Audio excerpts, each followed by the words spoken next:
Muy buenas, muchas gracias por invitarme a este conversatorio. En el día de hoy les voy a tocar un tema de mucha importancia, como es el humanismo en la educación.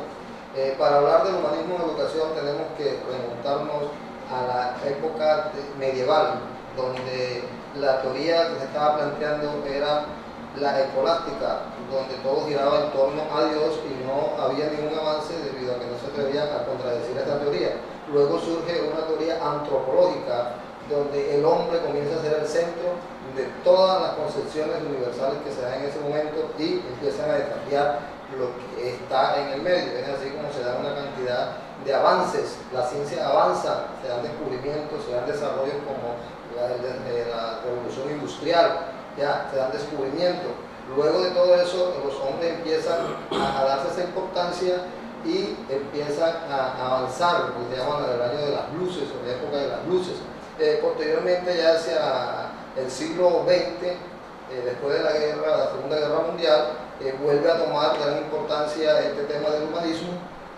Es así como grandes pensadores como Carl Rogers y el señor Abraham Maslow comienzan a hacer como una mezcla entre lo que es el humanismo en sí con la parte psicológica y empiezan a demostrar de que es importante esa psicología y esa parte pedagógica dentro de las escuelas. Así como en las escuelas ya de a finales del siglo XX comienzan a cambiar esa tendencia pedagógica o ese paradigma pedagógico que estaba basado en la educación tradicional, el cognitivismo, donde todo giraba en torno al profesor era el centro de todo lo que se hacía, era prácticamente la imagen y el ejemplo a seguir en esa época. Entonces con el humanismo se empieza a cambiar ese paradigma y se da como que otra opción donde el estudiante es el centro de todo, es el que va a generar sus propias ideas, es el que va a construir, es un estudiante activo, un estudiante reflexivo y va a pensar por sí solo y va a avanzar de acuerdo a su propia concepción con el aporte del docente. El docente o el educador se convierte en este paradigma educativo humanista como un orientador que va a estar siempre guiando al estudiante para que éste salga adelante. Por eso se dice que la característica que debe tener un educador humanista es ser bastante reflexivo, estar abierto al diálogo, estar siempre manteniendo la empatía, lo que es ponerse en el lugar del estudiante, mirar sus dificultades, estar siempre atento para ayudarlo, comprenderlo. Para eso se necesita lo que es la parte de las relaciones interpersonales, para que el estudiante aprenda a conocerse a sí mismo y a avanzar de acuerdo a sus errores y construir nuevas misiones o logros para salir adelante. Aquí el docente debe ser muy creativo, muy activo, debe generar cambios de actitud en el estudiante, acabar lo que antes se tenía como castigos y premios. Aquí el mismo estudiante va a decidir lo bueno, va a aprender de las cosas positivas que se generan y va a corregir todos los errores que tiene. Entonces, este humanismo en la educación es de gran importancia, pero también puede tener algunas contras porque se necesita de mucha planeación, de mucho control, se necesita también de un grupo de estudiantes bastante activos, de un docente dispuesto a entregarse, un docente apasionado para sacar adelante a ese grupo de educando que tienen a sus manos. Por eso estos grandes pensadores decían de que había que pensar en el lugar del otro. Tenía una frase que Carl Rogers tenía una frase que decía que no le hagas a los demás lo que no quieran que hagan contigo. O sea, tenía como base ese aforismo, hablemos así en parte filosófica, para que el estudiante comprendiera y partiera de su error, aprendiera de algo que él tenía un conocimiento previo y lo iba a combinar con un conocimiento posterior o que iba adquiriendo, y que eso le iba dando una gama, una gran experiencia, y iba construyendo poco a poco lo que era un conocimiento más concreto, más práctico, un conocimiento en verdad que iba a impactar, un conocimiento que iba a generar cambios tanto en la parte de actitudes como en lo que era la sociedad en la cual se estaba desarrollando. Entonces esa es la importancia que tiene y el cambio que se va dando dentro de ese constructivismo tradicionalista que todo está enmarcado en un centro que era el docente y pasa a girar todo en torno al estudiante, que es el eje central del conocimiento, hablemos así, y él es el que va a salir adelante en cuanto a sus propios medios, con la orientación del mediador, que es el docente en este proyecto pedagógico humanista.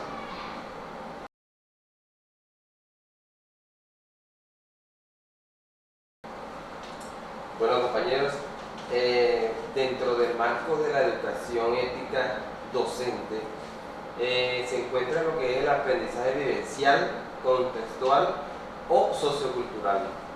El aprendizaje vivencial también se puede llamar lenguaje experimental o aprendizaje experimental, o también significativo.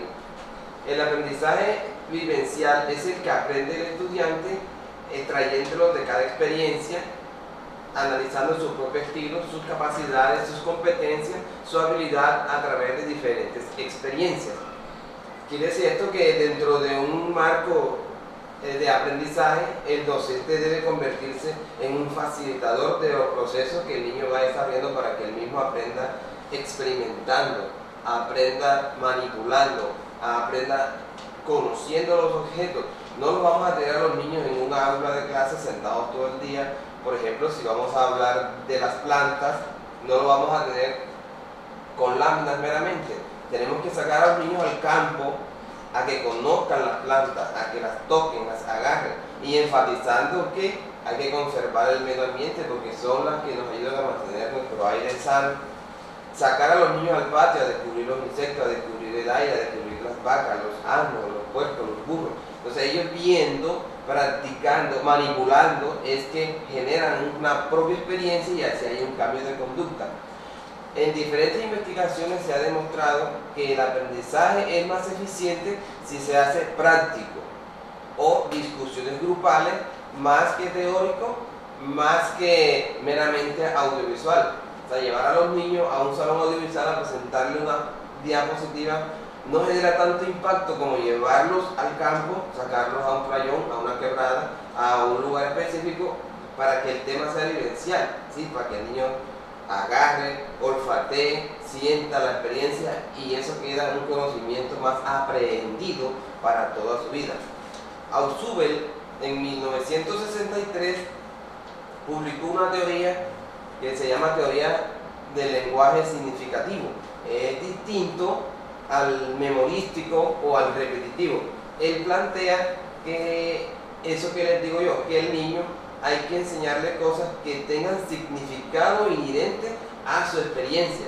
No le vamos a hablar, por ejemplo, a un niño de una persona que estuvo por allá en un país que él nunca conoció, o de una fruta que él nunca conoce. Si vamos a hablarle de fruta, vamos a hablarle del mango, de la guanábana, de cosas que él puede manipular, olfatear, sentir, inclusive comérsela. No le vamos a hablar de una fruta que él nunca ha visto.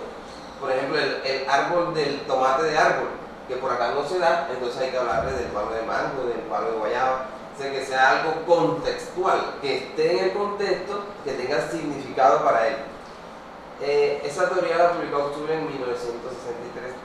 Él recurre al conocimiento del niño como base del aprendizaje afectivo y efectivo. ¿Qué es el aprendizaje afectivo?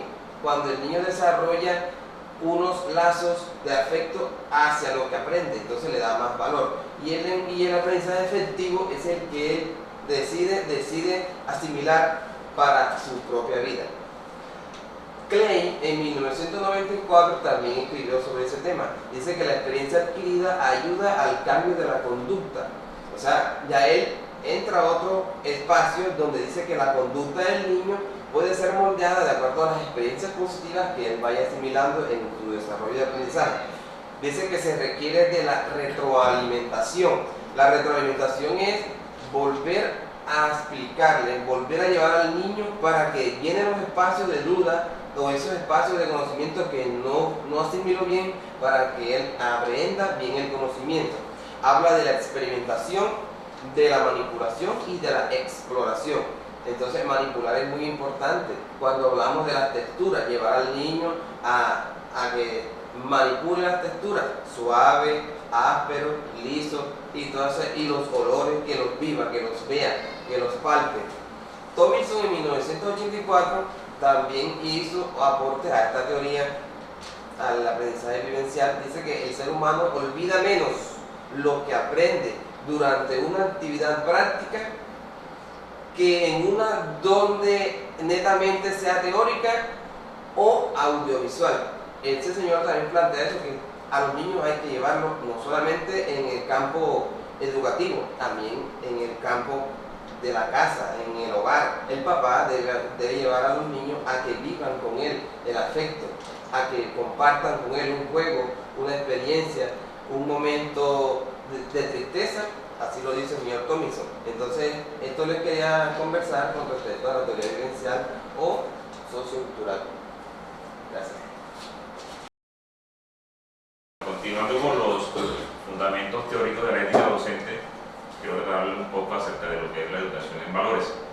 Bueno, la educación en valores es el proceso por el cual las personas incorporan normas éticas en su aprendizaje habitual. Este aprendizaje puede ser una actividad que tenga lugar en cualquier organización de enseñanza formal o no formal, donde personas reciben a través de la educación pautas morales para una convivencia orientada en principios y valores humanos. La educación en valores se basa en la experiencia individual y colectiva para evaluar la eficacia de determinados comportamientos asociados con el bienestar y la reflexión. La misma puede tener lugar en el hogar, así como en las escuelas, colegios, universidades, cárceles y organizaciones de diversa índole. Para que no se quede sencillamente en una propuesta de buenas intenciones, ni en un elemento residual que se trate de vez en cuando en un aula de clase, es necesario planificar la educación en valores con criterios serios y formales y objetivos. Una posible organización puede ser tomarse la educación moral y cívica como el eje principal sobre el cual giren una serie de temas. Para esto se requiere de que la ética y el civismo se convierta en transversal, que no solamente se trate en una sola área dentro del aula de clase, sino de que desde todas las áreas se empiece a hacer transversalidad para que los muchachos empiecen a tener fundamentos sobre los valores y la ética que deben aplicar en la vida cotidiana. Estos comportamientos deben ser la igualdad de oportunidades con independencia del sexo, raza, clase social, origen, cultura, nacionalidad y religión. Valorar con espíritu cívico y crítico los valores imperantes en nuestra sociedad, como son los costumbres, los hábitos de consumo, los productos culturales, etc. Conocimiento y análisis de los mecanismos que rigen nuestra sociedad. Ensalzar los valores igualitarios, rechazar actitudes discriminatorias, enseñar pautas de respeto sobre el medio ambiente por parte de las comunidades y de los individuos. Resaltar la importancia del desarrollo sostenible en los ámbitos económicos, sociales y culturales de la vida del ser humano, potenciar el disfrute de los entornos naturales, promover la salud como un valor fundamental y un recurso básico para el desarrollo personal y social, estimular la adquisición de actitudes y hábitos de conducta saludable, eliminar o reducir al máximo aquellos comportamientos que conlleven un riesgo para la salud, trabajar la educación para la salud desde una perspectiva dinámica, personal y colectiva. Además de esto, conocer las características y comportamientos humanos en lo que la sexualidad se refiere. Llevar a cabo programas de educación afectivos en el aula, hacerlos tolerantes con el respeto a la sexualidad de los demás, hacer consciente al alumnado del riesgo que conllevan ciertas prácticas sexuales sin tener en cuenta aspectos preventivos, concienciar la importancia para que la seguridad del ciudadano empiece a respetar la seguridad con las normas que el tránsito requiere, generar hábitos de comportamiento ante los accidentes de tráfico, así como ser conocedores de las maniobras básicas de primeros auxilios, crear habilidades en las decisiones relacionadas con el consumo, fomentar el consumo lógico y responsable y valorar efectos del medio ambiente, tener conocimiento sobre los derechos y deberes del consumidor. ¿Qué beneficio nos trae el aplicar una educación basada en la ética? Favorece el crecimiento y desarrollo personal, contribuyen al desarrollo moral, siendo muy importante para la creación de un sistema moral adecuado, conlleva la felicidad personal. Con los valores adecuados se logra la consecución de las metas y objetivos personales y con ello el éxito. Bueno, esto es lo que quería tratarles acerca de lo que son los principios de la ética docente y en sí la educación en valores.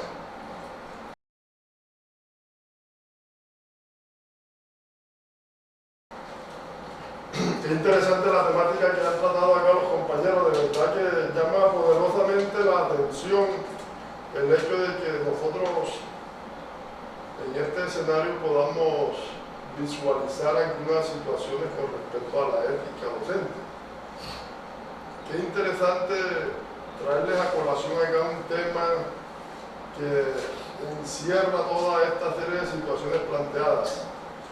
Por ejemplo, lo que se denomina la PNL o programación neurolingüística.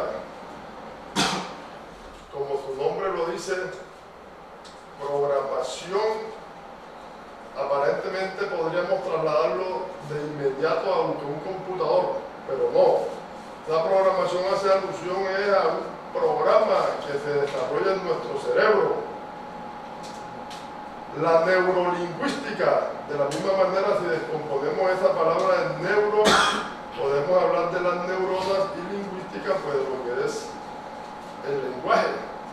Entonces, esta es una ciencia relativamente nueva. Nueva porque estos señores Grander y Blander, que estuvieron analizando las situaciones planteadas por unos terapeutas norteamericanos que le daban muchos resultados sus comentarios, sus tratamientos que le imponían a sus pacientes. Oye, ellos se pusieron a analizar que los resultados obtenidos por estos terapeutas en sus pacientes eran prodigiosos. Esos resultados se veían rápidamente con 2 o 3 sesiones de terapia con estos señores. Los pacientes mejoraban 100%, mejoraban en su motivación, mejoraban en motivar a sus conciudadanos, inclusive mejoraban en sus relaciones sensuales. Y yendo más allá, podemos ver con toda claridad que esos resultados son producto de que precisamente la transmisión de la información que hace nuestro organismo a través de los órganos de los sentidos, con los cuales se captan las informaciones y entran a funcionar o a cumplir su papel, las llamadas neuronas, que no son más que las células que hacen parte del sistema nervioso, se encargan de transmitir esa información a nuestro cerebro, donde la procesan. Y en ese procesamiento es en donde precisamente podemos vislumbrar con toda claridad la solución a una serie de situaciones. Es decir, que la programación neurolingüística la podemos considerar en estos momentos como una aliada indiscutible para el mejoramiento del comportamiento humano e inclusive para darle solución a algunas enfermedades. Estos 3 personajes, estos 3 terapeutas estadounidenses, llamados Erickson, llamados Friers y llamada Virginia Chris, estos fueron las personas que dieron inicio a eso, pero sus resultados fueron captados por estos compañeros que les mencionaba anteriormente y que comenzaron a estudiar eso, por qué le daban tan buenos resultados a ellos. Y se dieron cuenta que precisamente era producto de que ellos ya habían logrado concretar un tratamiento para todas esas anomalías de nuestro organismo. Entonces, la PNL, como la podemos sintetizar en el nombre completo de la programación neurolingüística, nos ayuda en todo lo que tiene que ver con el comportamiento humano. Gracias. Gracias, compañero.